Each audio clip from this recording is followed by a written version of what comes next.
most valuable player in the league, being the one of the best quarterbacks not named Patrick Mahomes in the NFL, where he was able to take a team where we didn't think he had any weapons. We didn't think he had a very good offensive line outside of Laramie Tunzel. We didn't think that defense was going to make the massive change that it did this year.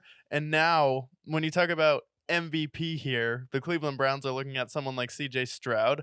I get that someone like Dak Prescott has really good numbers. I get Lamar Jackson has some nice numbers.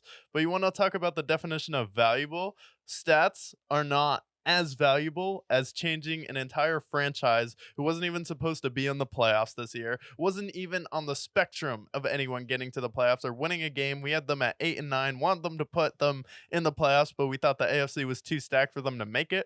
But then CJ Stroud ends up flipping that 8-9 to a 9-8 here, getting into the playoffs. And then we're of the opinion that the definition of valuable, put any other player in there besides CJ Stroud, and how much are they actually going to turn around that situation? And you can even have the same conversation about Coach of the Year, because Kevin Stefanski was on there when Dan Campbell wasn't. He was also on there when DeMeco Ryans wasn't even up for Coach of the Year.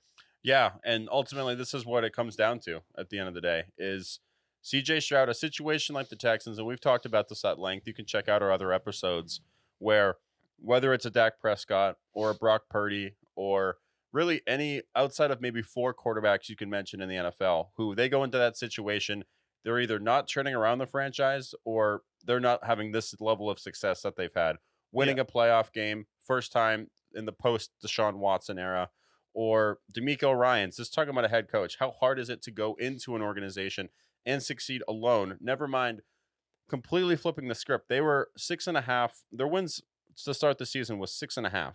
Yeah. So you picked the over here. We picked the over when we did the preview.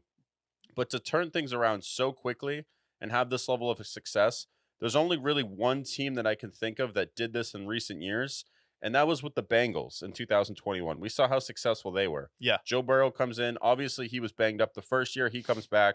They get Jamar Chase, Zach Taylor, another year in the system, and they turn into juggernauts of the AFC after that.